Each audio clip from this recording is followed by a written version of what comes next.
O conforto termina aqui. Olha, tô caminhando para ir treinar e eu sempre tenho que cruzar por esse trilho para chegar até o local, um dos locais onde eu gosto de treinar, que é um conjunto habitacional, que aliás foi onde eu comecei em 2014. E esse trilho aqui, essa linha do trem, ela tem um simbolismo muito grande na minha vida, porque quando os meus pais se separaram, isso lá em 2006, 2007, por aí, eu atravessava aqui com a minha irmã para ir até a minha mãe, que na época já tinha conhecido o meu padrasto. Enfim, então eu cruzava por esse trilho para chegar até ela. Enfim, morrendo de saudade, às vezes largado, né, com fome, porque meu pai tinha um problema com bebida. Enfim, então tem um simbolismo muito grande na minha vida, né, ver eu e minha irmã passando por aqui de mãos dadas, indo até a minha mãe com saudade. Enfim, e desde então eu sempre passo por aqui para ir treinar. Então, até hoje eu tenho que atravessar por aqui. Enfim, e também tem um simbolismo ainda mais forte, porque aqui, ó, foi o velório do meu padrasto, que ficou mais de 10 anos na minha vida, na nossa família. Enfim, eu vou compartilhar algo com vocês. Olha, eu fiz um corte no vídeo que aconteceu um imprevisto, mas continuando o que eu estava falando, o que eu gostaria de compartilhar com vocês aqui é que no dia do velório do meu padrasto,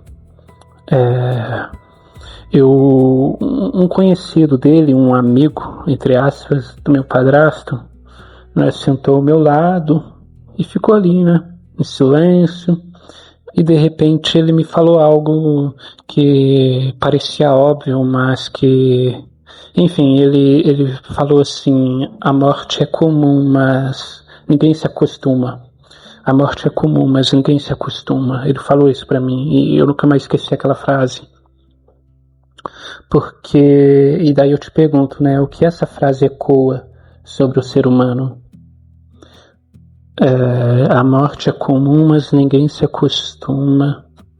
Ela revela uma dimensão objetiva da realidade, talvez o fenômeno mais universal da existência humana, a morte, mas também revela o conflito entre a razão e a emoção,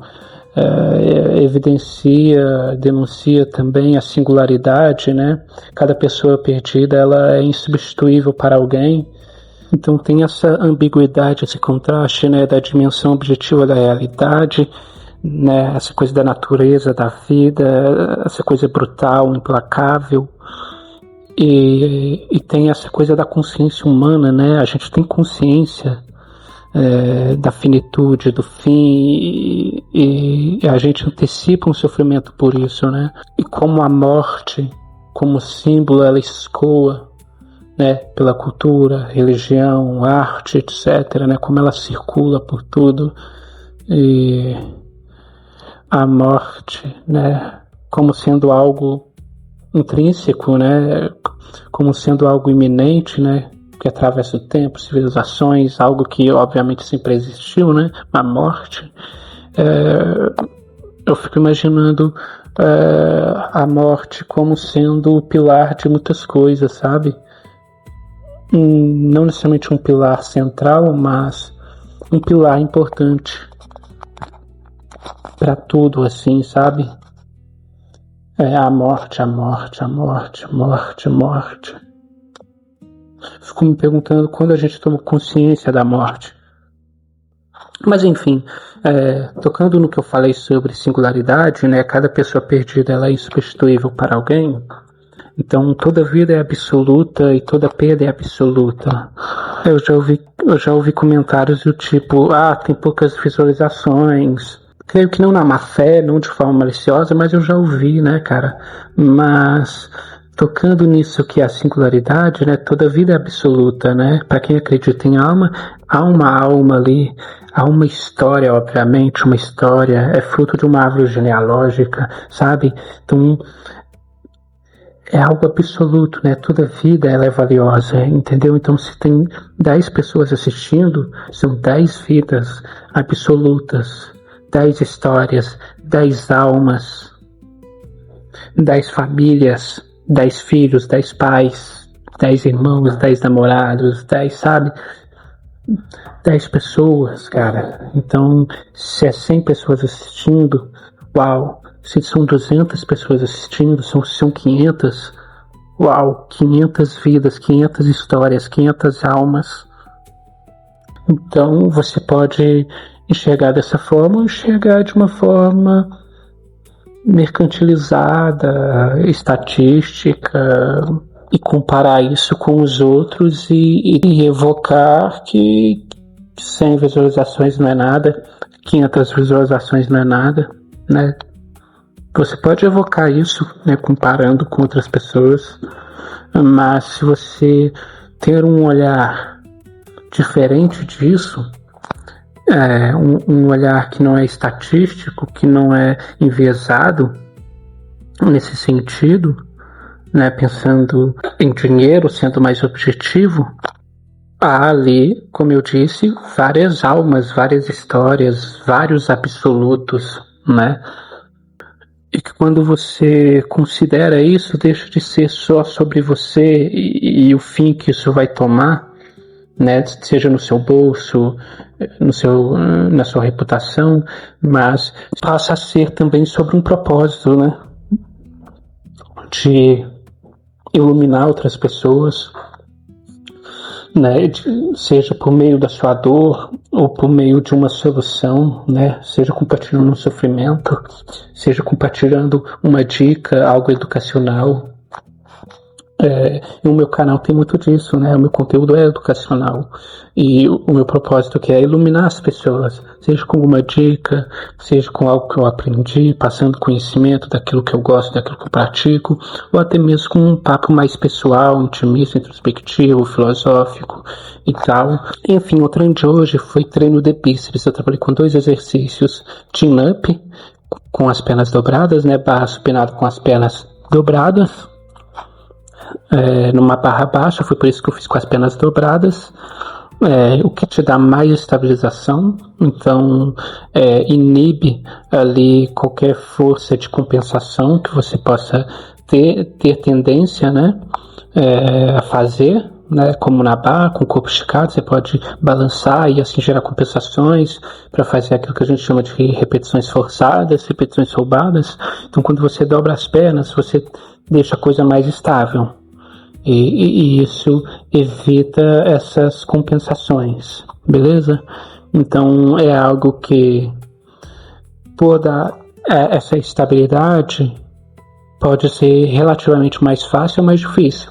Aí depende, né? O que eu já escutei vendo outras pessoas fazerem é que é mais difícil, né? Ela tem essa percepção subjetiva de começo de que é mais difícil, né? Mas pode ser porque entra ali mais o core, né? As pessoas dizem que, obviamente, né, sente o abdômen mais contraído, isometria, logo sente dor, né? Principalmente quando a pessoa não tem costume de treinar o abdômen. Enfim, então esse será o primeiro exercício, e o segundo exercício será a barra australiana. Como vocês estão vendo aí nesse aparelho, então embaixo eu começo com o bíceps em uma posição mais alongada, e em cima eu começo com o bíceps relativamente mais encurtado do que embaixo, entendeu? Então eu vou fazer essa variação, 10 embaixo, 10 em cima, e é por uma intenção assim de feeling, de laboratório, para ver como que vai sair a questão do pump, da fadiga, sabe? Enfim, e vocês vão ver aí o número de séries repetições que eu sempre deixo na legenda, beleza? Então é isso. Aqui, ó, multivitamínico para você que tem uma alimentação monótona, para você que tem algum déficit de alguma vitamina, e principalmente para você que tem uma alimentação monótona, né? Arroz carne, frango carne, arroz ovo, frango ovo, macarrão ovo, macarrão carne, enfim, esse tipo de alimentação aí, não consome muitas frutas e verduras. É importante, sabe? Vai refletir muito no seu desempenho, no seu vigor do dia, do cotidiano, creatina, antes do treino, vai ter um impacto diretamente no seu desempenho e indiretamente na hipertrofia. E glutamina vai ter um efeito na sua digestibilidade, um efeito positivo na digestibilidade dos alimentos e na melhora da absorção dos nutrientes, beleza? Enfim, então é isso, cupom SENAFIT na Growth Suplements e bora pra prática.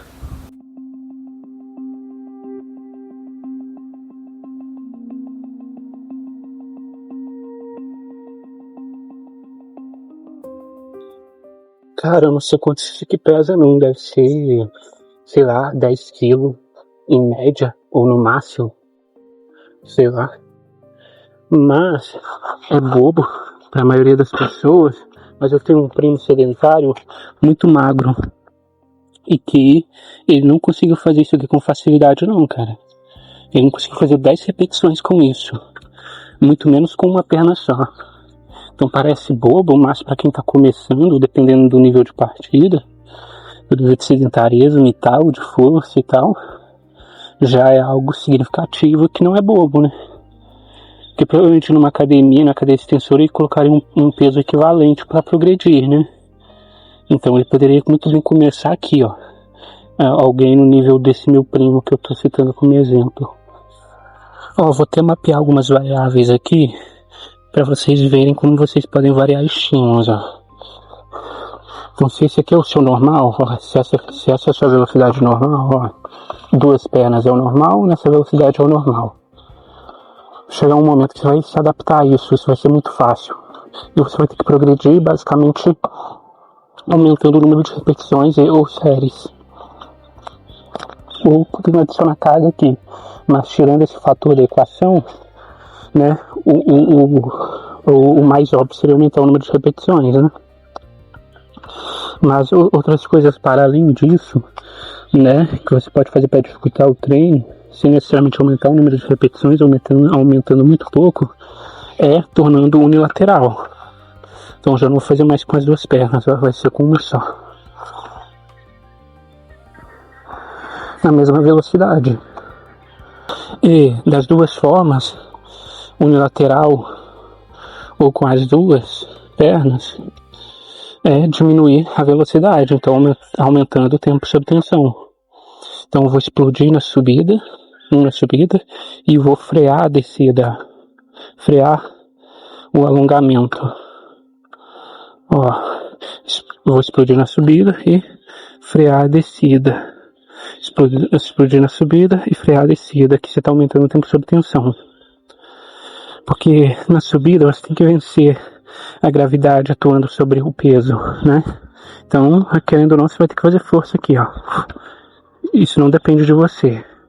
Mas a descida depende de você, porque está a favor da gravidade. Eu posso simplesmente, ó, deixar a gravidade levar o peso e minha perna junto. E nem sequer fazer a contração excêntrica, né? A contração de alongamento do músculo. Beleza? Então, se atentar a esse detalhe já pode mudar tudo. Explodir na subida e vou controlar a descida. E eu posso ainda aumentar o tempo sob tensão ainda mais, então vou fazer pausas isométricas. Então, deixar unilateral, ó, ao nível de complexidade. Então, explodir na subida, segurei a isometria aqui, ó. 3, 2, 1 e controla a descida. Vou explodir na subida, 3 segundos de isometria e vou controlar a descida. E vou repetir isso em cada perna. E sem intervalo de descanso, eu posso continuar com as 2 pernas depois, né? Após fazer, por exemplo, 10 repetições unilaterais aqui, com pausa isométrica, controlando a descida e tal. Concluir isso, sem intervalo de descanso, eu venho com as 2 pernas e faço mais rápido, mais acelerado. Ou aplicando a mesma lógica. Enfim, ou eu faço isso como uma pré-exaustão e daí eu vou para um afundo.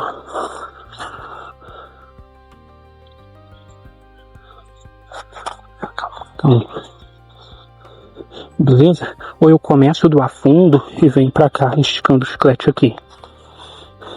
Então você pode fazer um biset, um triset.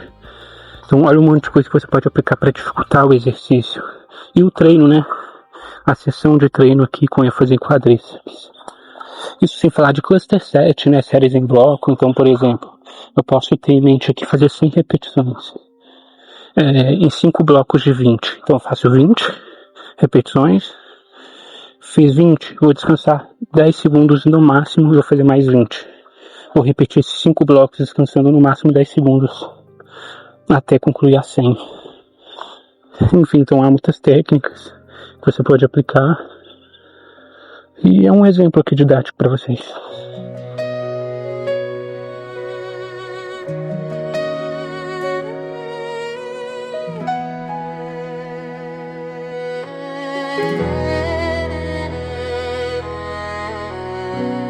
Quando a morte chegar, eu não estarei. E enquanto estou, ela nunca está. Quando o amor chegar, a porta estará aberta. E quando se for, deixarei ir.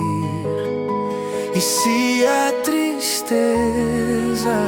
me visitar,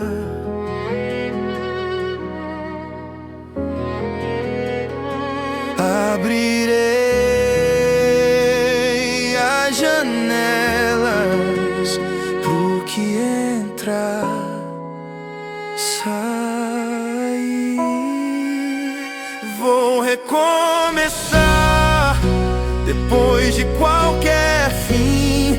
Sei que sempre pode piorar, mas sempre luto pra melhorar. E da guerra eu não vou fugir.